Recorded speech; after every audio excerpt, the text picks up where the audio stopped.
Señor, te doy gracias por esta hora y te pedimos que nos guíes a través de tu palabra en el Evangelio de Lucas, capítulo 20, versos 19 en adelante, y veremos a Jesús responder sobre los impuestos. Queremos que tú nos ayudes a entender, Señor, tu palabra, que nos ayudes a discernirla y aplicarla, sobre todo de manera correcta, para poder vivir por ella. Te damos gracias, Señor, en el nombre de Jesucristo. Amén y amén. Muy bien, los que han estado con nosotros hasta hace unos minutos, habíamos cantado una alabanza que es Abre mis ojos, oh Cristo, y repite vez tras vez, Santo, Santo, Santo. ¿Recuerdan, no? Santo, Santo, Santo. Y es que Dios es santo, Él es limpio de todo pecado, no hay ni sombra de variación de pecado en Él. Él está limpio de todo mal, Él nunca ha pensado mal, Él nunca ha deseado un mal, ¿verdad? Él es totalmente limpio de culpa, en Él no hay ninguna mancha ni mácula, no hay nada, absolutamente nada, Él es santo, santo, santo, como lo hemos cantado. ¿Y tú puedes creer que Dios es así? Santo, santo, santo. ¡Wow! Porque esa es una gran verdad que está en la palabra del Señor. Así que si el Señor es santo tres veces, santo, santo, santo, nosotros deberíamos entender que si yo quiero estar delante del santo, y Dios quiere, y Dios debe, ¿no? Porque Él es de esencia santo, y Él va a continuar siendo santo, y si tú quieres andar a su lado, ¿qué es lo mínimo que deberías ser? Muy bien, correcto. Santo. Es como deberíamos ser nosotros, santos también. Y entonces la pregunta es, ¿qué tan santo eres? ¿Qué tan santos somos, no? No nos excluyamos, todos acá tenemos rabo de paja, ¿no? Siempre hemos cometido pecados y llamémoslos por sus nombres, ¿no? Pecado, pecado. Y nosotros acá hemos tenido que arrepentirnos para regresar a Dios. Nosotros que estamos sucios, manchados, que ya estamos contaminados, necesitamos regresar a Dios, pero algo lo impide. A ver, ¿quién de ustedes me responde? ¿Qué cosa nos impide llegar a Dios? ¿Qué es lo que nos impide tener comunión con Dios? ¿Qué es lo que impide que todo el mundo, todo el planeta tenga una relación con Dios? Hay una palabra que encierra todas las ideas, ¿no? Yo sé que hay muchas ideas por allí, pero la palabra que encierra todo es pecado, así de simple. El pecado es algo que está en nosotros y que mancharía a Dios si es que yo voy a Dios en esas condiciones. De tal manera que Dios nunca va a aceptar que yo vaya a Él por más que yo me porte bien ahora. ¿Sabes por qué? Porque ya estoy manchado. Entonces tú dirás, entonces ¿para qué sirve de que me porte bien? Mejor me porto mal, ¿no?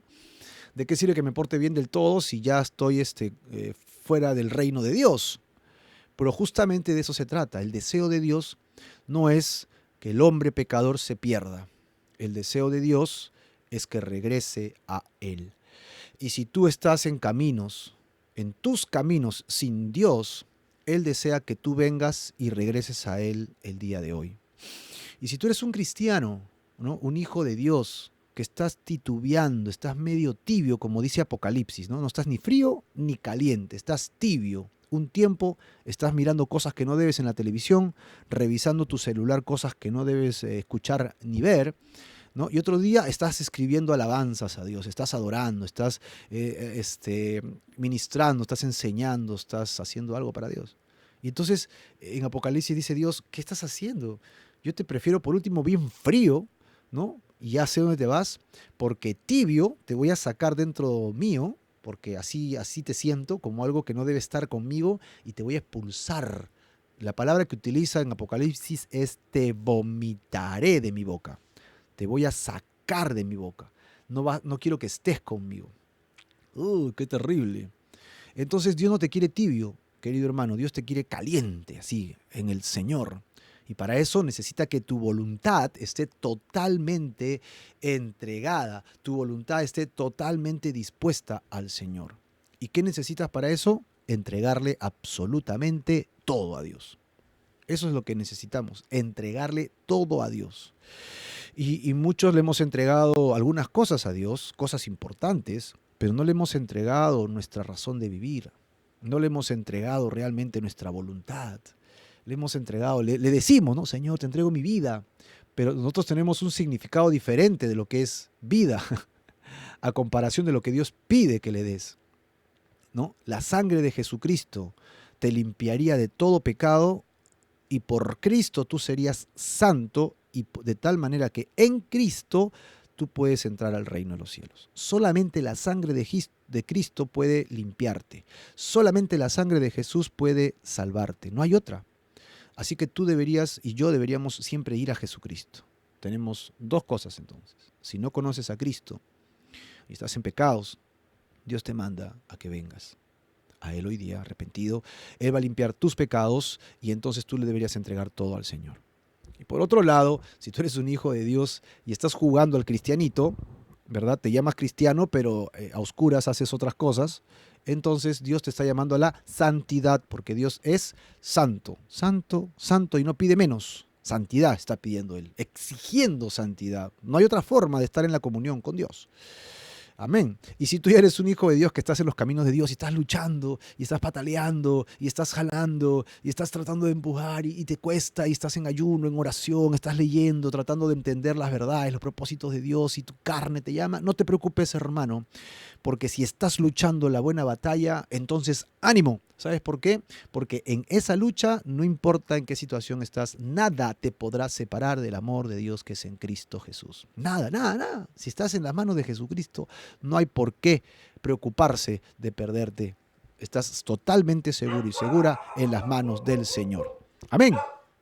Dicho esto, tenemos que entonces entrar en el tema, justamente, ¿cuánto le has entregado al Señor? Que es el tema de hoy día. Jesús responde sobre los impuestos. Es el título. Y hoy día veremos lo que le pertenece al reino de Dios. Jesús responde sobre los impuestos, pero nosotros tenemos que entender que hay un momento en que tú tienes que darle cuentas al Señor.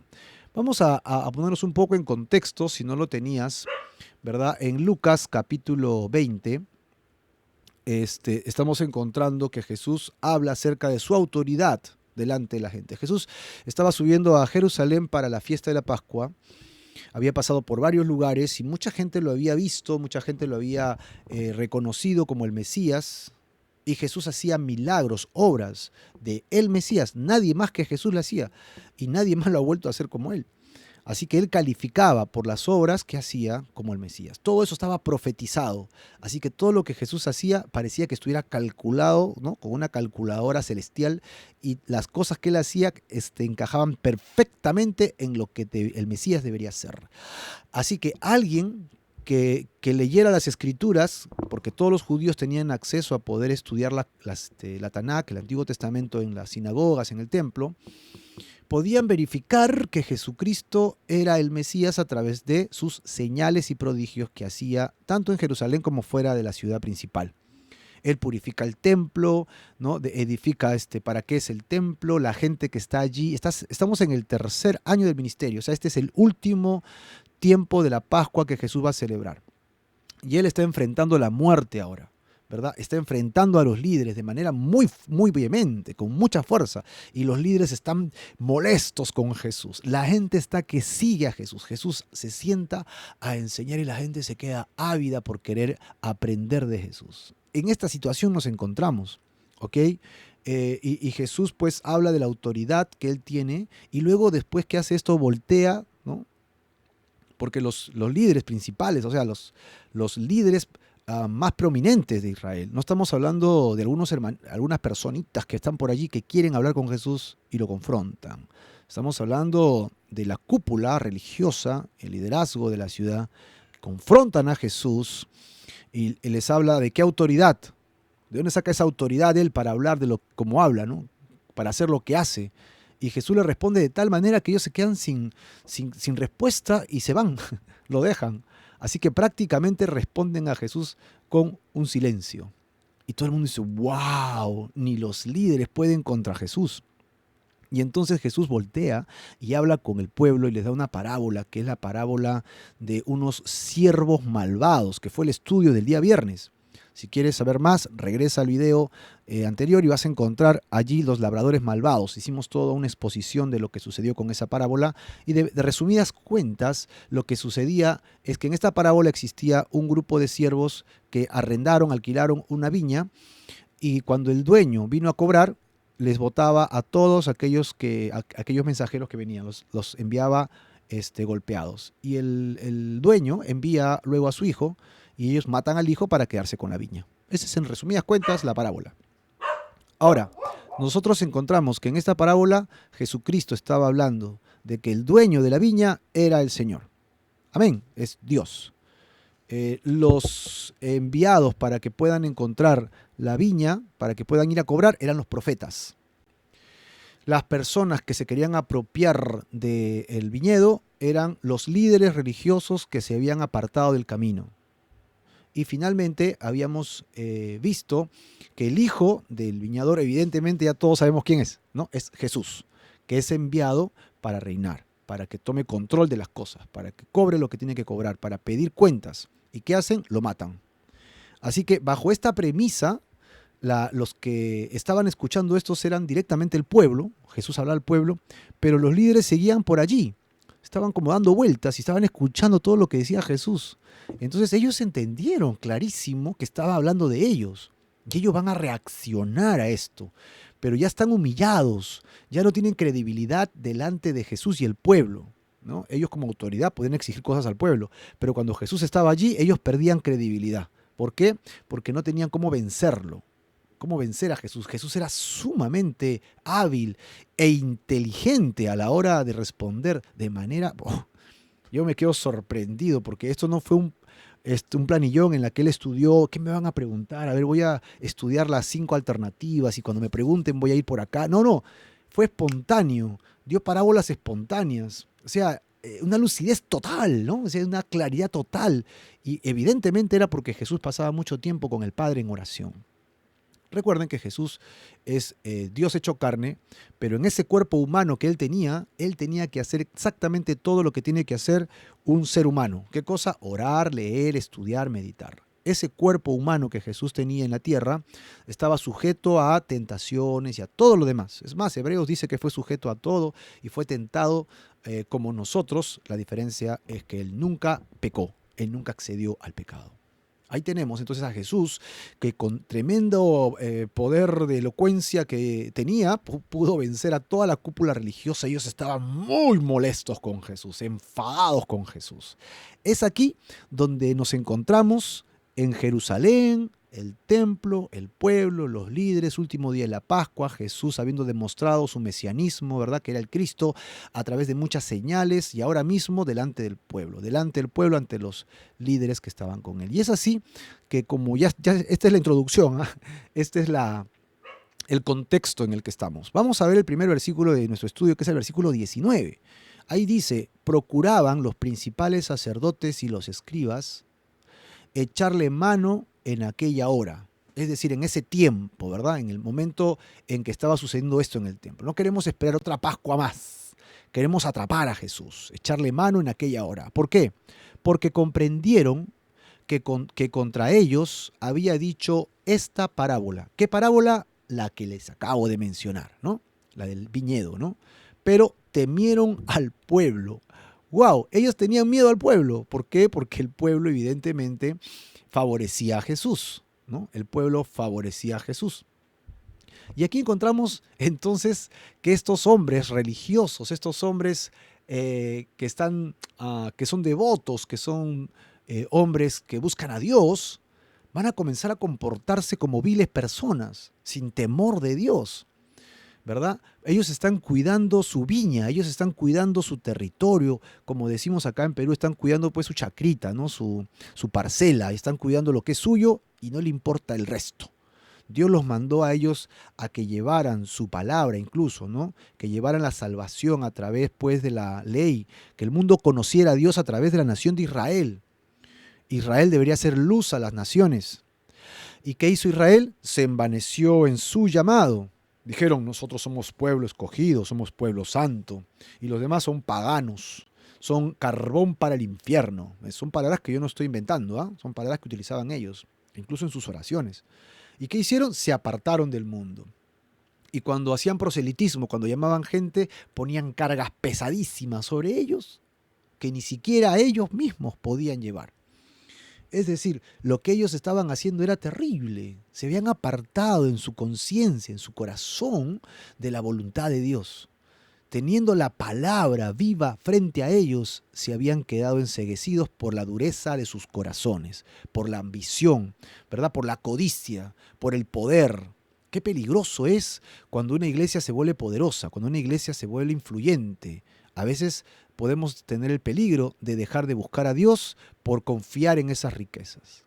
Y cuando esas riquezas sean puestas en peligro, vamos a muchas veces tener consideraciones equivocadas, queriendo cuidar ese poder en lugar de seguir sirviendo a Dios. Pablo decía en sus cartas claramente que él sirve al Señor y no a los hombres, y que su temor es a Dios y no a los hombres. Por consiguiente, por lo tanto, por lo cual, él dice que no tiene temor de predicar el evangelio, así le pase lo que le pase, así pierda lo que le pierda. ¿Sabes por qué? Porque él tenía un concepto claro del reino. Él había entregado toda su voluntad a Dios. Pablo había tenido una experiencia con Dios y él no iba a perder el reino de Dios por alguna posesión económica, social, política, gubernamental en este planeta.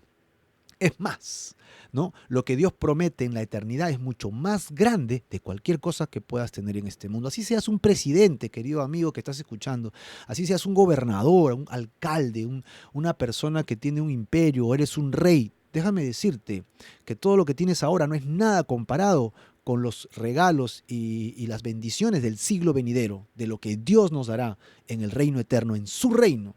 ¿Qué cosa pide Dios? Algo muy pequeño. Para él es pequeño, para nosotros es un todo, ¿no? Pero para Dios es muy pequeño. ¿Sabes qué es? Tu voluntad. Eso es lo que Dios quiere, tu voluntad. Y allí pones tu fe, tu arrepentimiento, tu esperanza, tu confianza. Dios quiere que tú pongas tu voluntad, por favor, subráyalo, tu voluntad, escríbelo, mi voluntad. Dios quiere mi voluntad, o sea, lo que yo decido, lo que yo quiero, eso Él quiere de mí. Y estos líderes religiosos que deberían enseñar esto al mundo, que deberían promover esto al mundo, ¿no? Que deberían dar a conocer al mundo, ¿qué hicieron? Le dieron la espalda al mundo y dijeron, Señor, tú nos escogiste y somos santos.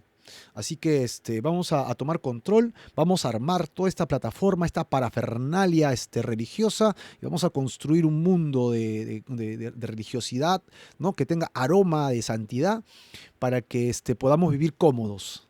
Y se olvidaron del mundo. Juan 3:16, y lo hemos repetido varias veces desde acá, dice que el amor de Dios es por todo el mundo. No es solamente por aquellos que han decidido seguirle. Dios amó de tal manera al mundo, dice. Es el deseo que todo el mundo escuche el evangelio. Por favor, promueve la palabra de Dios. Haz videos, haz audios, envía banners, ¿verdad? Escribe la palabra de Dios. Si quieres, envía este video a otros y que puedan escuchar el evangelio. Lo estamos pronunciando en cada programa, el evangelio de Dios que trae vida eterna, y que las personas escuchen el evangelio y tengan la oportunidad de acercarse a Cristo Jesús. Es el deseo del Señor y está en nuestros corazones que este evangelio del reino se predique a todo el mundo, y los que vamos a hacer esto no son hombres muy especiales ni dotados. Generalmente somos tú y yo, amigo, gente del pueblo, gente que conocemos la necesidad, gente que conocemos la tragedia, gente que conocemos el dolor, que conocemos la enfermedad, gente que tenemos pues problemas y dificultades que enfrentar día a día, empresarios, trabajadores, luchadores, amén. Gente que estudiamos de noche, trabajamos de día, que nos esforzamos, que sacrificamos tiempos, familias, que sacrificamos muchas cosas. Entendemos nosotros que Dios quiere usarnos. Dios no necesariamente va a llamar a gente muy importante para que promueva el evangelio. Va a usar a personas dispuestas, porque su voluntad está ante Él. Y si Dios está contigo, la pregunta es ¿quién? ¿Quién contra ti? Si Dios está de tu lado, pues entonces ¿quién podrá vencerte? No hay nadie que pueda ir contra ti si estás en las cosas del Señor, porque estarías en el reino, ¿no? En la burbuja del reino de Dios, que es espiritual en este momento. Él te va a apoyar, y aquel que venga contra ti vendría contra el reino. Y Dios es lo que más defiende. su gloria, su reino. Y nosotros dentro de eso estamos seguros. Amén o no, por la eternidad, por la eternidad. Y aun cuando te pidan tu vida, mi vida por causa del reino de Dios, entonces no perderemos. Dice, es ganancia. Es ganancia, porque ya dejo este cuerpo de muerte y más bien me va a dar otro cuerpo. Esta locura, ¿verdad? De la resurrección, Marco, hasta acá me tienes con eso. Pero claro, hermano, son las promesas del reino. Dios ha prometido que va a dar vida eterna en él. Y para eso, este cuerpo no me sirve. Este cuerpo está degradándose en vida, ¿verdad? Este cuerpo no está siendo más sano, no está ganando más años de vida en juventud, está ganando más años de vida en vejez, igual que el tuyo y el mío. Así que va a llegar un punto en que este cuerpo no va a poder ni caminar, ¿no? Como le decía Jesús a Pedro, llegará el día, ¿no?, en que te llevarán de la mano. O sea, vas a ser viejo, Pedro. Y nosotros también envejeceremos, pero en el momento que Cristo regrese nos dará un nuevo cuerpo, un cuerpo que Pablo dice en Corintios que será un cuerpo que no se va a marchitar. Así dice Pablo, un cuerpo que no va a morir, un cuerpo como el de Jesucristo. ¿Y cómo haremos? Dice Apocalipsis que habrá un árbol que dará 12 frutos una vez cada mes, diferente para la sanidad de los pueblos, para que la gente pueda vivir para siempre. ¿Te acuerdas en el Génesis? El Génesis dice que había 2 árboles, en realidad no había solo uno, habían 2 árboles. Búscalo ahí en el Génesis. Y uno era ese árbol, el árbol de la vida, y el otro era el árbol de la ciencia. Y Adán tenía que ir a comer del árbol de la vida y seguía viviendo. Pero el árbol de la ciencia se le fue prohibido y en su libre albedrío él decidió desobedecer a Dios.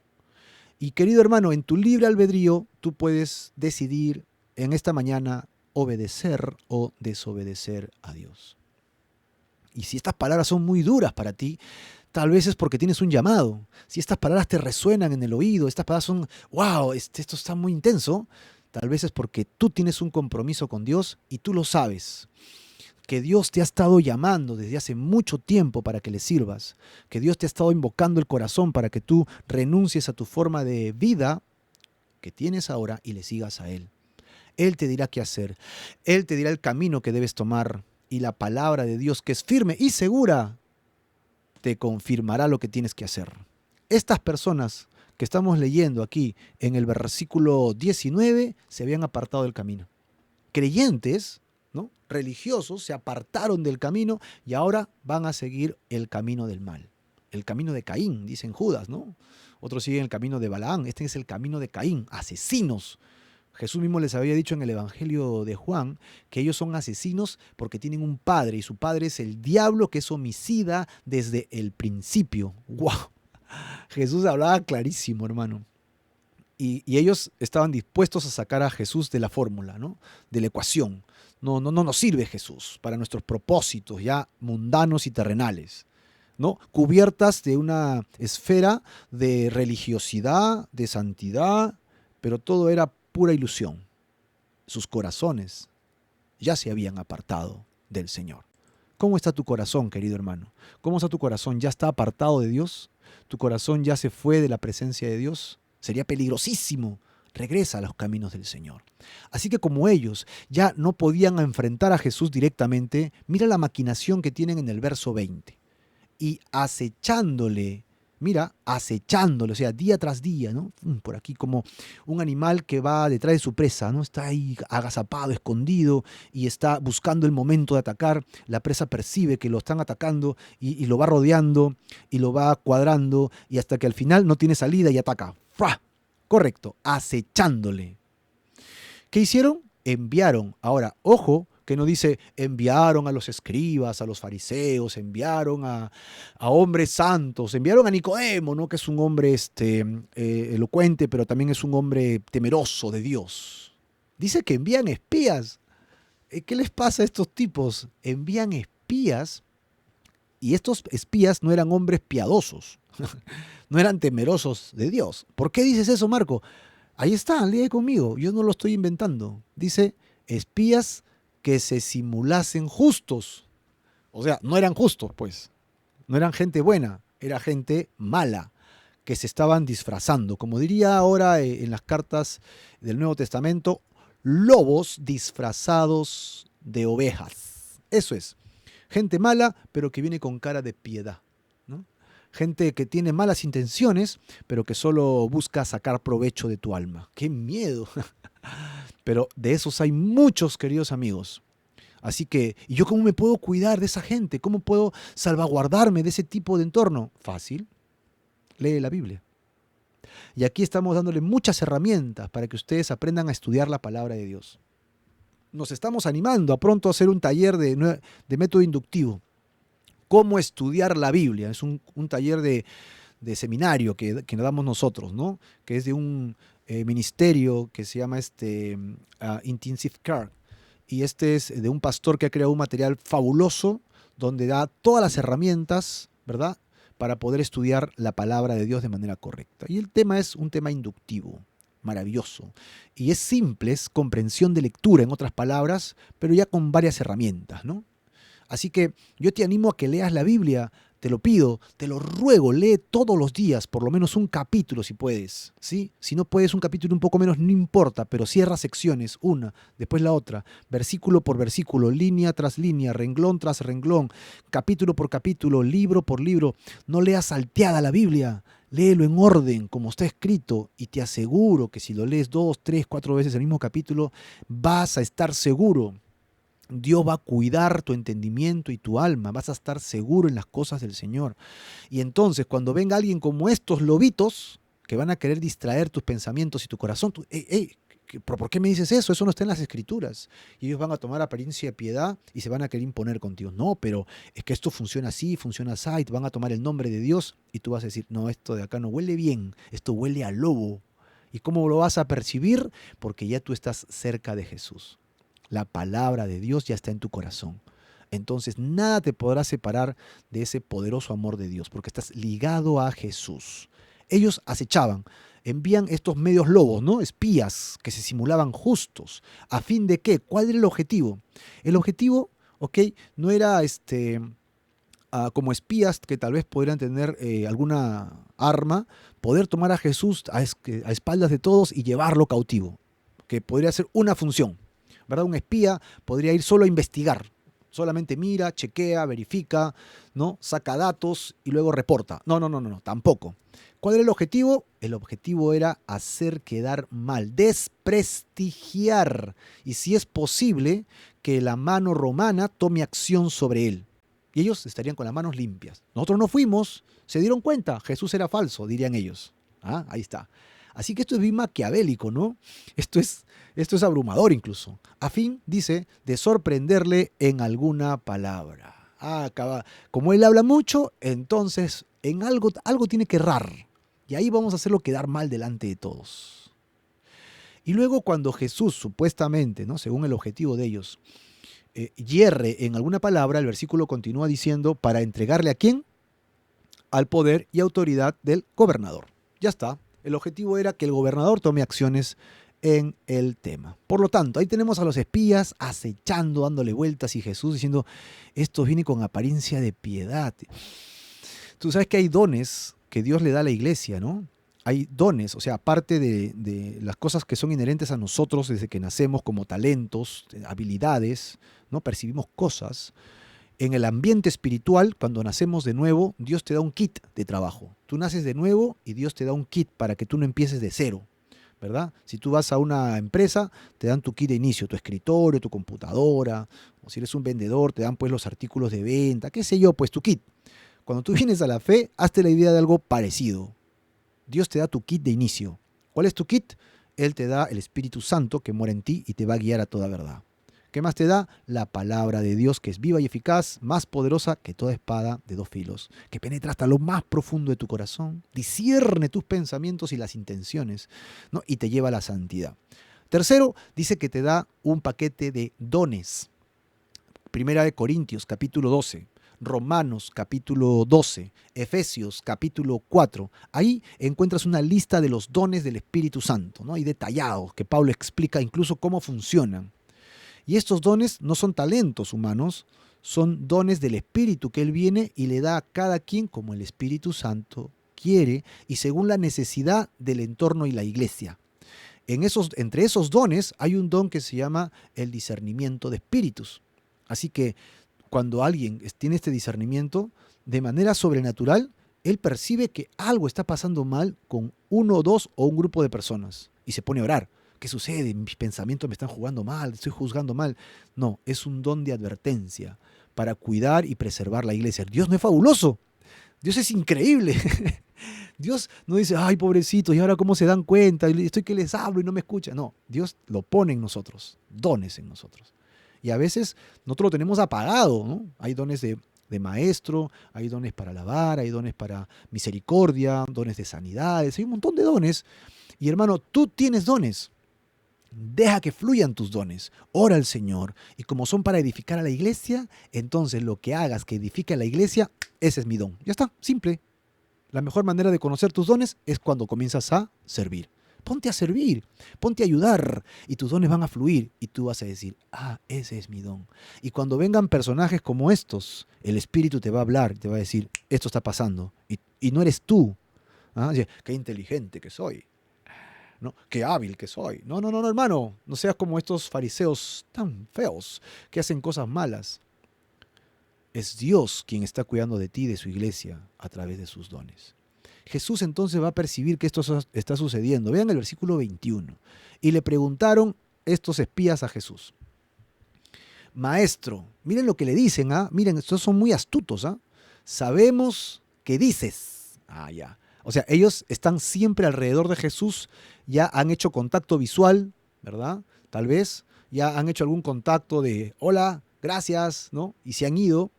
Es decir, Jesús ya los reconoce dentro de la gente para que ellos puedan decir, tú dices. Si no, Jesús diría, ¿y tú cómo sabes qué es lo que digo si nunca te he visto por acá? ¿Ah? Ellos ya se han acercado. Mira los sigilosos, los programados que son estos espías. Luego dice, enseñas rectamente. Es decir, han tomado apunte de lo que Jesús dice. Han escuchado, ¿no? Atención a lo que él dice. Ah, dice esto, dice el otro, enseña acá, enseña del reino. Ah, sí, sí, es correcto, es correcto. Enseñas rectamente. Ahora, si tú fueras un maestro, si tú fueras alguien que enseñas y alguien viene y te dice, amigo, eres un buen maestro y todo lo que dices y enseñas es bueno, ¿tú cómo te sentirías? Halagado, ¿no? Oh, sí, gracias, hermano, hago todo lo que puedo, no es mi esfuerzo. Te están haciendo qué, te están, como decimos acá en Perú, te están franeleando, ¿no? Te están pasando la escobita para que te sientas bien y te están inflando como un pavo, ¿no? Que es incluso en el libro de Judas, tú vas a encontrar que esta es una descripción de los lobos, ¿no? Los falsos maestros utilizan esto. ¿Qué hacen? Comienzan a inflar tu ego. Aduladores, dice la palabra ahí. Son aduladores. ¿Para qué? Para que el siervo, el hermano, la hermana, el ministro, el pastor, el líder, qué sé yo, que está ayudando, se diga, sí, ¿no? ¿Verdad? Claro, claro, claro, tú eres el único que reconoce mi esfuerzo, hermano. ¿Qué importa si la gente no reconoce tu esfuerzo, hermano? Lo que importa es que Dios reconozca tu esfuerzo. Que lo que hagas es porque Dios te pide y tú estás obedeciendo y se acabó. No tienes incluso, ¿no?, que recibir premios por eso, porque es nuestro deber usar los dones que Dios nos da. Estos tipos estaban usando la astucia y la adulación para que Jesús se siente inflado y entonces cuando se siente inflado esté distraído y pueda abiertamente decir cosas que de repente no diría. Están usando el inflador. Y cuando él se sienta súper tranquilo, ya sabes lo que hacen, ¿no? Desinflan la llanta y ya fue. Todo el mundo lo va a ver mal. Cuidado con los aduladores, queridos hermanos. Cuidado con los aduladores. Yo sé que hay personas que de manera fraternal son muy cariñosas y no usan la adulación para mal, sino que son honestos, ¿no? Dicen cosas honestas y bueno por eso, ¿no? Porque están siendo honestos. Pero tengan cuidado porque es una herramienta que utilizan mucho este tipo de gente. Aquí está, enseñas rectamente. El otro que le dicen es, y que no haces acepción de personas, ¿no? De repente estoy sin un diente, estoy mal de la mano, estoy cojito, estoy enfermo, tengo lepra, estoy pues en pecado, soy un cobrador de impuestos. Aún así tú no haces acepción de personas. En tu enseñanza, tú abres el reino de Dios, la puerta del reino de Dios a todo aquel que cree. No haces acepción de personas, sino que enseñas el camino de Dios con verdad. Hasta ahí ya pues el ego de cualquier maestro estaría pues ya a punto de reventarnos, casi temblando. No sé, muy, muy, muy pavo real, ¿no? Oh, sí, claro, gracias, sí, gracias por tu comentario, ¿no? Querido amigo. Pero miren el verso 22. Ellos continúan diciendo, ¿acaso en toda tu enseñanza, ¿no? En toda tu maestranza que tienes, ¿no? En toda tu sabiduría, eres un tipo genial, eres un maestrazo, ¿no? ¿Acaso, y acá viene la pregunta con trampa, ¿nos es lícito dar tributo a César o no? Ay, ay, ay. ¿Qué pasaba si Jesús decía, sí, es lícito dar tributo a César? Todo el pueblo diría, pero no, nosotros estamos siendo esclavos de Roma. Nosotros ya pagamos impuestos a Dios a través del templo, tenemos diferentes tipos de diezmos y ofrendas que venimos trayendo vez tras vez. Y Roma viene y nos impone el impuesto para sostener a ese emperador pagano, ¿no? Y tenemos que dárselos. Así que somos afectados económicamente y somos esclavos, estamos padeciendo. No estamos de acuerdo, lo hacemos porque somos esclavos, no nos queda otra. Era el corazón del pueblo. Y si Jesús decía, sí, hay que pagar impuestos, y se lo merece el rey, de esta manera, el pueblo entonces se le iría en contra de Jesús. El pueblo se iría en contra de Jesús, ya no lo escucharían. Simple, esta era una trampa hecha ya. Jesús estaba cayendo al pozo. ¿Y qué pasaba si Jesús decía lo otro? No, no hay que pagar al César porque ese es un impuesto que ha sido puesto sobre la esclavitud y no debería existir.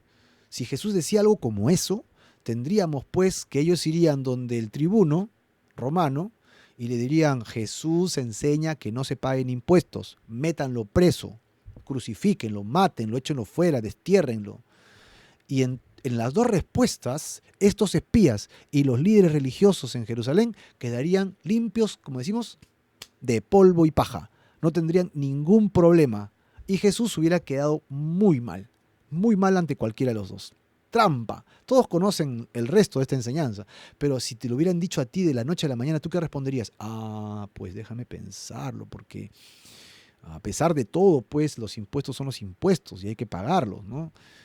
Pero no es justo porque somos esclavos, estaríamos entrampados. ¿Cómo respondo? Yo diría, dame un día para responderte, para pensarla bien, voy a llamar a algunos consejeros para que me ayuden.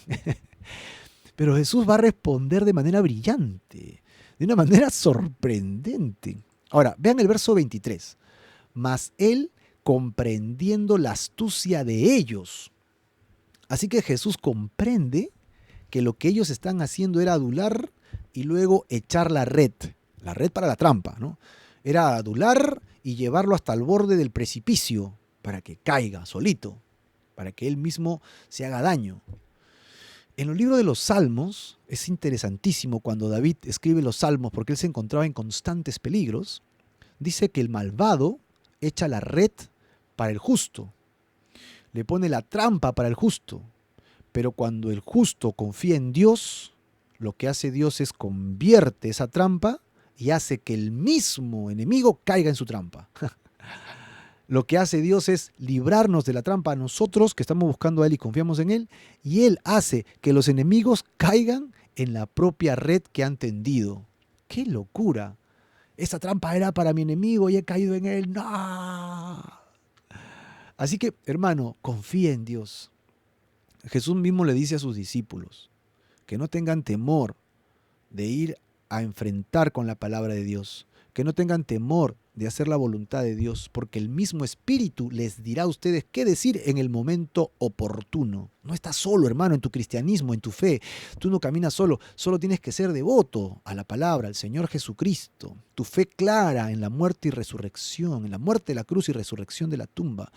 Amén. Tu fe puesta en que Él puso el precio para sacarte de tu pecado. En eso tiene que estar tu fe, tu credulidad, tu fundamento debe ser Jesucristo y las enseñanzas de los apóstoles. Fundamentate en eso. Cree en el Señor Jesucristo, serás salvo tú y tu casa. Y el Señor te va a sustentar, te va a guardar del mal. En serio, hazlo. Y vas a ver que la gente dirá incluso, ¿de cuándo acá te volviste tan sabio? ¿No? ¿De cuándo acá tienes tanto conocimiento? Y tú dirás, no sé, solo leo la Biblia. ¿Cómo todos fracasan y tú no fracasas? Es que en la Biblia dice que no haga esto, yo no lo hice, y todos cayeron en la trampa, yo no caí. Es muy simple. Solo sé obediente. Solo sé obediente y Dios te va a proteger. Así que aquí vemos que ellos le echan la red a Jesús y en el versículo 23 él entendió rápidamente. ¿Cómo entendió? Yo estoy seguro que los dones estaban fluyendo ahí. Indiscutiblemente, los dones estaban fluyendo. Y Jesús al toque dijo, esto es una trampa más. Estos no son verdaderos creyentes, no son verdaderos seguidores. Estos han venido disfrazados para hacerme caer. Y entonces Jesús le dice, ¿por qué me tientan? ¿Por qué hacen esto? En el libro de Santiago dice que Dios no es hombre para que mienta, ni hijo de hombre para que se arrepienta. También dice que Dios no puede ser tentado del mal, ni él tienta a nadie, ¿no? Sino que de nuestro propio corazón somos seducidos y atraídos al mal, ¿verdad? Y al final terminamos pecando. Terrible. ¿Quiénes nos impulsan al pecado y a la tentación? El mundo, Satanás y mi carne. Ahí están los tres enemigos contra el creyente. Apúntalo, ¿ah? El mundo, que es el sistema, mi carne, que son los deseos de mi corazón sin límites, ¿verdad? Y el diablo, ¿no? Con sus huestes de maldad que me quieren impulsar al mal. Así que el único que podría tentarlo mediante estos argumentos es el diablo. Y estos espías venían de parte de las tinieblas, no venían de parte del reino de Dios. La pregunta era una pregunta totalmente sacada de lugar. Jesús dice, ¿por qué me tientan? Y Jesús dice, bueno, como me están tentando, ahora ustedes van a ver quién soy, yo le voy a responder. No. Jesús va a seguir tratando el tema con altura. Es increíble cómo Jesús mantiene la cordura. Es increíble cómo Jesús mantiene esa inteligencia emocional que llaman ahora, ¿no? No es una inteligencia solamente intelectual, sino emocional. O sea, se queda tranquilo y sigue respondiendo. Ahora, Jesús no le va a responder, pues, a ellos. Ok, ellos están diciendo en el versículo anterior, ¿nos es lícito dar tributo? Tal vez, como lo están diciendo, es algo que ni siquiera ellos mismos estaban cumpliendo. ¿Por qué la pregunta, no? ¿Por qué la pregunta? Tal vez ellos tampoco eran personajes que daban tributo al César, se evitaban los impuestos. Querido hermano, si tienes que pagar impuestos, paga tus impuestos. ¿Sí? El libro de Romanos nos enseña pues, que toda autoridad ha sido puesta por Dios y tenemos que cumplir con nuestras responsabilidades, no podemos evadirlas. Pero él ve que este tema es un tema de trampa, ¿verdad? Versículo 24 encontramos que le dice a ellos, denme la moneda con la que ustedes están diciendo hay que dar tributo al César o no. Ok, dame la moneda, una moneda que tengas allí. Y es interesante porque las monedas de ese tiempo tenían la figura tallada del emperador. Así que Jesús levanta la moneda, seguramente, como tenemos en el gráfico, y dice, ¿de quién tiene la imagen y la inscripción? ¿Quién está puesta allí? Y todos respondieron evidentemente, pues de César, es el emperador, es su moneda, y entonces esta moneda circula por todo el imperio, y todos saben que es de César. Ok, miren que Jesús no le está respondiendo a la pregunta, sino que Jesús los está llevando por otro lado. Hay otra variable, ¿no? Versículo 25. Entonces, Él les dice, den a César lo que es de César, pero denle a Dios lo que es de Dios. Es muy simple. Eso está separado. En el tema terrenal hay órdenes, hay imperios, hay políticas, hay un orden gubernamental. Pablo enseña en Timoteo que debemos orar por nuestras autoridades. ¿Sabías? Debemos pedirle a Dios por nuestras autoridades. Y principalmente para que las autoridades no limiten nunca el poder seguir compartiendo el Evangelio. Es decir, la oración debe ser, Señor, bendice a las autoridades, dale discernimientos, que te conozcan principalmente, ¿verdad? Que puedan venir a ti, pero que también, Señor, nos dejen seguir predicando la palabra de Dios, que el reino de Dios pueda seguir siendo publicado en todo el planeta, en todo el mundo. Entonces, Él les dice acá, en este pasaje del versículo 25, si tú tienes autoridades, dale a tus autoridades lo que te piden, porque han sido puestas las autoridades para que ellos pongan orden, para que ellos tengan la espada, también dice el libro de Romanos, para que ellos puedan tomar dirección, orden en el mundo. El orden no puede vivir en caos. El mundo no puede vivir en un desorden total, que cada uno hace lo que quiere. Yo tengo derechos y tengo derecho a todo lo que quiero, así que no me puedes decir nada. Eso es irreal. ¿Cómo puedes vivir así? No, yo puedo hacer lo que me da la gana, tú no me tienes por qué decir nada. Eso no está en el orden. ¿Por qué? Porque lo que tú haces y tú crees que está bien para ti podría dañar a otra persona. Entonces, ¿quién pone los límites? Las autoridades, pues. Las autoridades que están sobre nosotros ponen los límites.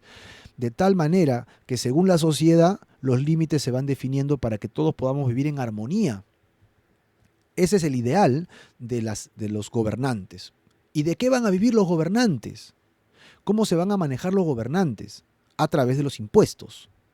Entonces, ¿es justo pagar impuestos? Sí, porque el Señor mismo lo está diciendo. Dale a César lo que es del César. Las autoridades ponen policías, ponen de repente otro tipo de cuidadores de las calles. Acá en Perú tenemos el serenazgo, ¿verdad? Entonces tenemos que tener agua, luz en las calles. ¿Cómo vamos a administrar eso? Necesitamos pues personas que se dediquen a eso. ¿Y cómo vamos a cubrir esos gastos? A través de los impuestos. Queremos que nuestros hijos estudien. Hay escuelas públicas, gratuitas, y nuestros hijos pueden ir a esas escuelas. ¿Quién le va a pagar a los profesores? Tus impuestos. Y así ustedes conocen el sistema, ¿verdad? Yo no le voy a explicar este sistema. Ustedes conocen cómo funciona. Así que tus impuestos deben ir hacia ese lugar. Ahora tú me dirás, Marco, pero ¿quién me asegura que mi $1.50 que pago de impuestos, ¿no? Mis $5 que pago de impuestos se va a ir al camino correcto? Me van a disculpar un poquito de café. Ay, qué rico es el cafecito, tempranito. ¿Quién me asegura, pues, que mi dinero está yendo bien encauzado, ¿no? Que no se lo están malgastando? Pues ellos van a dar cuenta a Dios. Ellos van a dar cuenta a Dios. Nosotros nos corresponde pagar impuestos. Ellos tienen que hacerlo bien. Y nosotros sabemos, pues, que este mundo está lleno de corrupción, de maldad. El sistema de este mundo está paganizado, lleno de egoísmo, lleno de vanaglorias. Y sabemos que hay todas esas cosas, pero no me corresponde a mí juzgarlos. Me corresponde a mí pagar mis impuestos. Así que dale a César lo que es del César. El Señor se va a encargar de cubrir tus necesidades con el resto. Amén. Si tengo que pagar impuesto acá, impuesto anual, impuesto mensual, págalos, hermano. Un cristiano no debe obviar sus impuestos. Un cristiano debe asumir sus impuestos. Debe pagar sus impuestos. Y pues si tú no lo quieres hacer, también darás cuenta a Dios. ¿No? Acá no te estamos criticando por el tema. Tú dirás, no, yo no quiero pagar y tengo mis motivos. Pues bien por ti. Pero tienes que saber que según lo que estamos leyendo, un día vas a darle cuenta al Señor de por qué no los pagaste. Dale al César lo que es del César, dice Jesús. Yo no niego que haya que pagar impuestos. Y los, de repente, fariseos o los espías, perdón, se miraron con la ceja levantada. Lo tenemos. ¿Ah? Denle al César lo que es, esa es su moneda, dale al César su moneda. Y luego añade la otra frase. Y denle a Dios lo que es de Dios. Ajá. Y acá Jesús responde las dos variables. Y los deja a los dos, nos dijo las dos variables. Respondió las dos variables. Y todos están felices. Eso es palabra de sabiduría. Otro don que el Señor da a los hijos de Dios. Palabra de sabiduría. Búscalo ahí en Romanos 12, Corintios 12, hermano. Ahí están los dones. Palabra de sabiduría que también la tuvo Pedro en un momento difícil en la iglesia primitiva. Y palabra de sabiduría que tenía Pablo en el ministerio cuando recorría el mundo del primer siglo. Palabra de sabiduría te la da Dios a ti, hermano, que estás sirviendo al Señor y hay momentos críticos en que no sabes qué hacer, qué decir. Palabra de sabiduría va a venir, porque es Dios quien sostiene a sus hijos en el reino de Dios. Y entonces la frase a Dios lo que es de Dios es donde justamente terminamos nosotros pensando, ¿qué es lo que tengo que darle a Dios? Ya hablamos de entregarle a Dios, al César lo que le pertenece. Tengo que entregarle al gobierno en el que vivo, sea económicamente, o sea, un país democrático o un país con otra infraestructura económica, no sé cuál fuese la tuya, tienes que darle al César lo que es del César, se acabó. Confía en Dios. Acuérdate que la economía cambia. Mira cómo ha cambiado en estos meses. Totalmente ha cambiado. No podemos confiar en el dinero. Dice Proverbios que no te confíes en las riquezas de este mundo porque le saldrán alas como las águilas y volarán y se irán. Y sí, necesitas dinero para vivir, para sostenerte, para hacer tus empresas o tu negocio, o tu trabajo, o tus proyectos de estudio. Claro que necesitamos la economía, pero no debes estar confiando en la economía. Dios proveerá.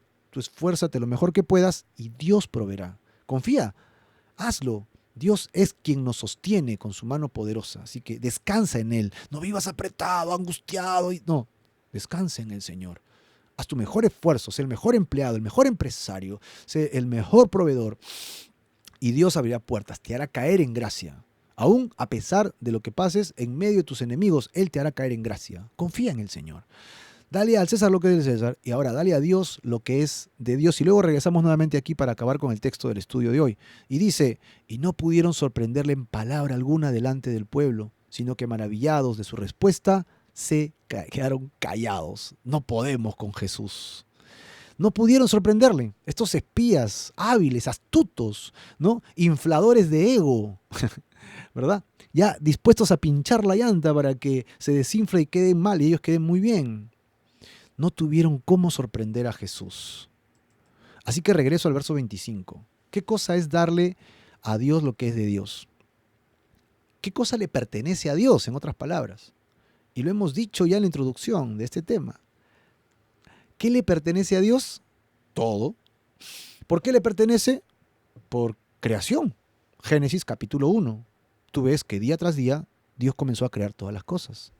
Y en el sexto día Dios tomó polvo de la tierra y creó al hombre, ¿no? Con sus manos lo formó y sopló su hálito, su neuma, ¿no? Aliento de vida, y tuvimos vida y fuimos seres vivientes. A partir de allí tenemos fecha de creación. Dios nos hizo, por lo tanto le pertenecemos a Él y Dios le puso nombre.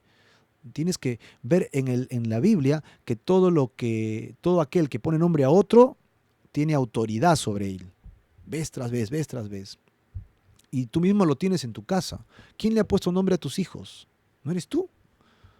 Tú dices, son mis hijos. Siempre decimos cosas como esas, ¿no? Tú compras tu casa, pones tus cosas, es mi casa. Pertenencia, o sea, hay pertenencia cuando tú tienes algo y le pones nombre. Tienes un cachorrito en tu casa, un animalito, y le pones nombre. Tú dices, es mi perrito, es mi gatito. Y tú no lo has creado, solamente le pusiste nombre, ¿no? Dios le puso nombre a todas las cosas. Dios creó todas las cosas y luego lo puso al hombre y le dijo al hombre, hombre, ahora tú ponle nombre a todos los animales. Adán, con la capacidad total mental que tenía, le puso nombre a todos los animales. Uno tras otro, uno tras otro. Y entonces Dios le dio al hombre el derecho de administrar este mundo. El hombre no es dueño. El hombre es administrador de este mundo, le pone nombre, él tiene autoridad, pero delegada. No es su autoridad, no es pertenencia, es delegada. Dios es el autor y Él es el creador y Él tiene derecho de autoría. Copyright, le pertenece a Dios. ¿Y yo qué soy? Soy un administrador. ¿De qué? De los bienes terrenales, de las cosas que me rodean. Incluso de mi cuerpo, incluso de mi mente y sobre todo de mi voluntad. Entonces, ¿qué le pertenece a Dios? Todo. ¿Y qué me pertenece a mí? Nada. Lo que yo me apropio como mío, en realidad le pertenece a Dios y yo soy un mero administrador. Ahora, yo no sé si te estoy bajando los estándares, hermano, ¿no? De repente tienes problemas de autoestima y te estoy malogrando tu tratamiento. Pero lo que sucede es que no hay otra verdad. Lo que sucede es que tú y yo le pertenecemos solamente al Señor, no a nadie más. Que Él nos da libertad para actuar es diferente. Que Él nos da recursos para administrar es distinto. Que Él nos da sabiduría para tomar decisiones es correcto. Pero no debo olvidar que yo no me pertenezco a mí y que lo que está a mi alrededor no es mío, es del Señor. Entonces, cuando Jesús dice en el versículo 25, denle a Dios lo que es de Dios, ¿qué le debería entregar a Dios? Respóndeme, por favor, pónmelo allí. ¿Qué le debes entregar a Dios? Aquí abajito, escríbemelo, por favor. Yo quisiera saber cuántos de ustedes están conmigo en este estudio. A veces me siento solo, ¿no? Porque estoy aquí solito, transmitiendo. Y yo sé que tú estás escuchando, pero yo quisiera saber cuánto le entregarías al Señor. ¿Cuánto estás dispuesto a entregarle a Dios? Porque de eso se trata este estudio. Justamente ese es el tema. Finalmente, vamos a llegar al tema resuelto. Jesús responde sobre los impuestos. ¿Y el tema qué fue? Lo que le pertenece al reino de Dios. ¿Y qué le pertenece al reino de Dios? Ya lo hemos dicho, le pertenece absolutamente todo. No hay nada que no le pertenezca al Señor. Todo le pertenece a Dios. Todo le pertenece a Dios. Y aquí tenemos la pregunta con la que empezamos. ¿Te acuerdas que te dije? Vas a prepararte a responder esta pregunta. ¿Cuál es la pregunta? ¿Le das a Dios lo que le corresponde por su reino? ¿Le has entregado a Dios tu voluntad? ¿Le has entregado a Dios tu corazón? ¿Le has entregado a Dios tu alma? ¿Realmente te has rendido ante la voluntad del Señor? ¿Le perteneces a Dios? En esta hora, entonces te voy a invitar a que vengas al Señor y le entregues totalmente tu vida a Él. ¿Qué sentido tiene nuestra vida si es que Dios no es el dueño de todo? ¿Qué sentido tiene nuestra vida si es que Él no realmente tiene la autoridad total? ¿Le has rendido tu voluntad al Señor? ¿Le has rendido tus pensamientos? ¿O todavía hay cosas tuyas que no le has entregado? Hay pecados que aún guardas en tu corazón. Hay cosas que todavía codicias, deseas, anhelas y son prioridad para tu vida. Y no le has dicho al Señor, Señor, ven a mi vida y toma control absoluto de todo. Te voy a dar a ti lo que es tuyo. Te voy a dar a ti lo que te pertenece. Mi vida entera es tuya. ¿Has llegado a ese nivel? Porque menos que eso no le puedes entregar a Dios. Y allí, la santidad de Jesucristo, que la demostró en la cruz, resucitando entre los muertos, se te será impuesta. Y tú vas a ser impulsado a vivir en esa santidad, a través de su Espíritu. El kit con el que inicias tu vida espiritual te va a ayudar a crecer en las cosas del Señor, en el reino de Dios y su justicia. Y no perecerás jamás, sino que Él te tiene seguro en sus manos.